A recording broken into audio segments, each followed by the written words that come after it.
Femminismo significa caccapuzza. Posso aiutarvi? Siete malati e io posso aiutare! In tanti ci segnalano e ci chiedono di commentare un video pubblicato su un canale che ha l'incoraggiante nome di Morte Bianca. Occhio malocchio, prezzemole finocchio. Si tratta della bellezza di oltre 50 minuti dove si dice quant'è bello e quant'è giusto il femminismo e quanto invece noi antifemministi siamo brutti e cattivi.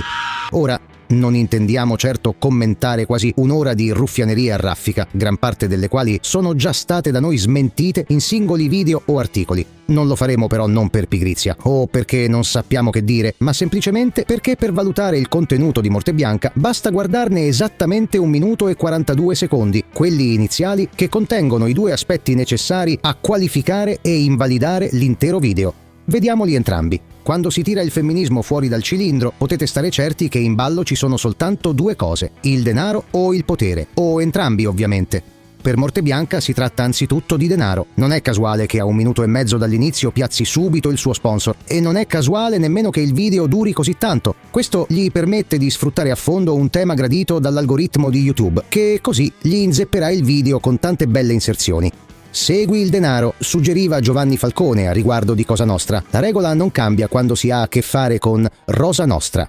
Il femminismo è oggi un potente driver di denaro e rigurgitare 50 minuti di fuffa ruffiana, specie per un canale così seguito come Morte Bianca, è garanzia di tante belle entrate. Lui mette le mani avanti e fa il pianto greco. Il mero parlare del femminismo implica un numero di dislike altissimo, un'ottantina di insulti e qualche minaccia di morte. Ma è una penosa foglia di fico messa sopra un reale interesse economico. Parlare di femminismo come fa lui garantisce standing ovation, visualizzazioni, like e soldi, altro che minacce. E noi che da antifemministi siamo seppelliti da sempre di censure, minacce reali e di querele campate in aria, lo sappiamo bene.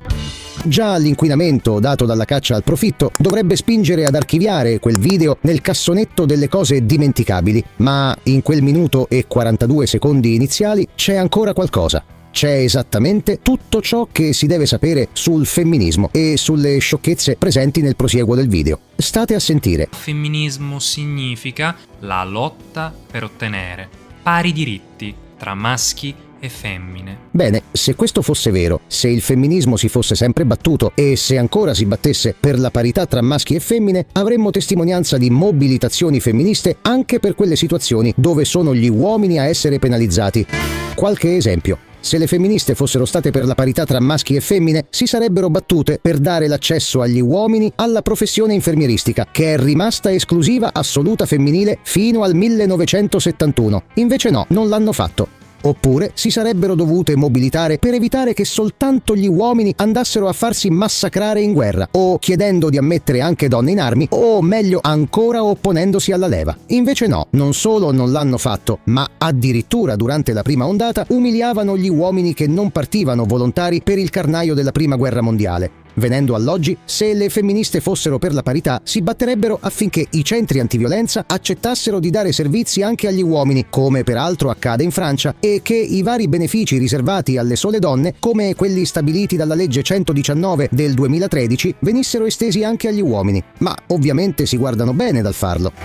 E perché se ne guardano bene? Semplicemente perché al femminismo non interessa nulla di nulla della parità. Da sempre e ancora oggi il femminismo si mobilita affinché le donne abbiano lo stesso status degli uomini, che vengono presunti come concorrenti nell'esercizio di un potere genericamente inteso e per questo avversari, anzi più spesso nemici.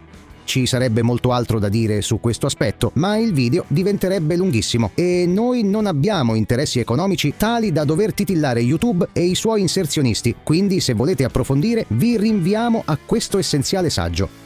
Qui ci limitiamo a dire una cosa che ad alcuni suonerà sorprendente. Messa così, ovvero presentando il femminismo per quello che realmente è, ossia un movimento politico e ideologico che persegue lo scopo di sottrarre agli uomini nemici il loro presunto potere, ci potrebbe stare tutto, nel senso che sarebbe una posizione perfettamente legittima. Una posizione su cui ogni persona avrebbe la possibilità di farsi la propria idea, ascoltando le argomentazioni pro o contro la proposta ideologica femminista. Ognuno potrebbe valutare quanto sia sensato inserire un elemento di conflitto politico tra 2 entità, l'uomo e la donna, progettati per cooperare, e a quel punto si potrebbe vedere quanto seguito reale il femminismo riuscirebbe a raccogliere.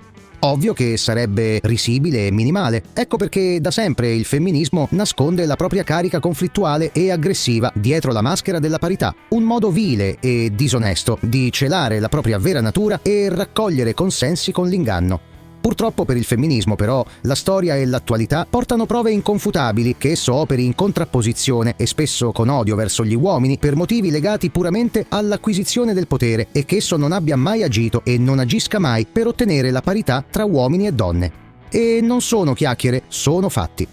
Se tutto ciò vi è chiaro, potete pure chiudere il video di Morte Bianca a 1 minuto e 42 secondi. Fasulla la premessa, fasullo tutto il resto. E in più non gli regalerete soldi.